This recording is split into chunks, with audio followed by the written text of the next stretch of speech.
UP के अमेठी में पिछले दिनों एक जोगी का वीडियो वायरल हुआ था। वो सारंगी बजाते हुए बिल्कुल रूंधी आवाज में गा रहा था। पास में बैठी उनकी बुआ दादी के साथ आसपास जुटे काफी लोगों की आंखों में आंसू थे। सभी की आंखें भरी हुई थीं, क्योंकि जोगी बनकर आया लड़का उसी गांव से 22 साल पहले लापता हो गया।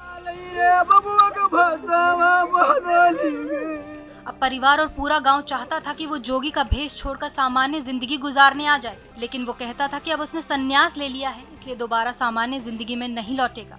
इसी बात से परिवार के लोग बेहद उदास थे, आंखों में आंसू थे। लेकिन अब उसी जोगी को लेकर बड़ा सच सामने आ गया है। रिपोर्ट्स की माने तो वो जोगी 22 साल पहले लापता हुआ उनका बेटा था ही नहीं, बल्कि वो एक जालसाज है। उसका यही तरीका है, किसी परिवार का कोई बच्चा लापता है तो उसके परिवार तक पहुंचकर उन्हें इमोशनल ब्लैकमेल करे और पैसे ऐंठ ले।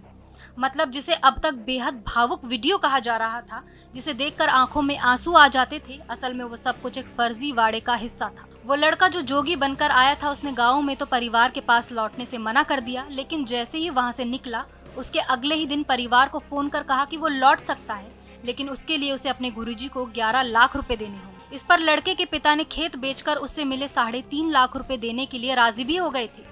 लेकिन उससे ठीक पहले ये पता चल गया कि जोगी के भेष में आए शख्स को वो अपना बेटा अरुण उर्फ पिंटू समझ रहे थे। असल में वो बहुत बड़ा जालसाज नफीस है। वो पहले से शादीशुदा है।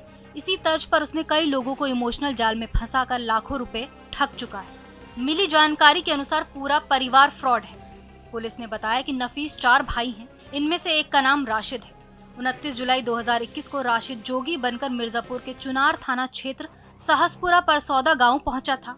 इस गांव में रहने वाले बुधिराम विश्वकर्मा का बेटा रवि उर्फ अन्नू 14 साल पहले लापता हो गया था, इसलिए राशिद खुद को अन्नू जैसा लुक बनाकर वहां पहुंचा। वो अन्नू की मां से भीख मांगने लगा। उसी दौरान वो कुछ ऐसी बातें कर रहा था कि परिवार को लगा कि ये उनका लापता बेटा अन्नू ही है। इस तरह राशिद को उन लोगों ने अन्नू समझ लिया, उसे घर पर रख लिया। लेकिन कुछ दिन बाद वो लाखों रुपए लेकर गायब हो गया। इसकी शिकायत पुलिस में की गई। पुलिस ने जांच करते हुए आरोपी को गिरफ्तार किया। तब पता चला कि पूरा परिवार ही फ्रॉड है। तब पूरे परिवार का सच सबके सामने आ गया।